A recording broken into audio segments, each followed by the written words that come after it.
સામાન્ય રીતે જન્મદિવસની ઉજવણી કેક કાપીને કરવામાં આવતી હોય છે, ત્યારે સુરતના કતારગામ વિધાનસભાના ધારાસભ્ય વિનોદ મોરડિયાએ પોતાના જન્મદિવસને સાદગીપૂર્ણ અને સેવામય બનાવી સમાજને એક પ્રેરણાદાયક સંદેશો આપ્યો છે।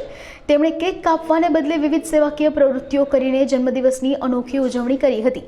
આ પ્રસંગે તેમણે વડીલ વંદનાના લાભાર્થીઓ સાથે પણ સમય વિતાવ્યો હતો, જે તેમની સામાજિક પ્રતિબદ્ધતા દર્શાવે છે।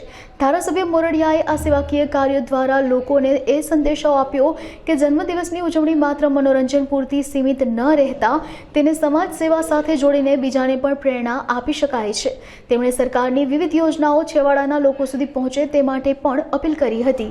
આજે મારા જન્મદિવસ નિમિત્તે મેં કેક કાપવાનું મુલતવી રાખ્યું હતું અને સેવાકીય પ્રવૃત્તિ જે સામાજિક સેવા છે, પ્રધાનમંત્રી નરેન્દ્રભાઈ મોદીના જે આહવાન છે કે આખો દેશ સમૃદ્ધ અને સશક્ત બને એ નિમિત્તે આજે ડભોલીમાં આપણી સરકારી શાળાની અંદર નોટબુક વિતરણનો કાર્યક્રમ કર્યો અને અહીંયા આજે મલ્ટીપર્પઝ હોલમાં સિંગણપુરમાં સગર્ભા બહેનોને એમને પોષણયુક્ત આહારની કીટો વિતરણ કરી અને વડીલોને 70 જે પાસ કરી ગયા છે એ વડીલોને વયવંદના કાર્ડનું વિતરણ કર્યું અને જે ટીબીગ્રસ્ત લોકો છે એમને પણ એમના કીટનું વિતરણ કર્યું।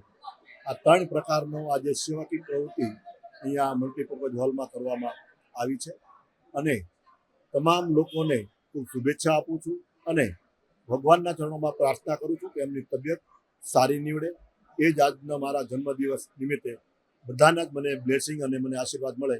અનોખો કરતાં મને એવું લાગે છે કે મને જે મારા સંસ્કાર જે મળ્યા છે, જે પાર્ટીમાં મારા માતા પિતાએ, એ પ્રમાણે મને લાગે છે કે આપણો જન્મદિવસ ત્યારે તે ગણી શકાય કે લોકોના જન સુધી, છેવાડાના પીડિત લોકો સુધી સેવા થઈ શકે। અવિરત સેવા કરવી જોઈએ, પરંતુ જન્મદિવસ એક માધ્યમ મેં બનાવ્યું છે।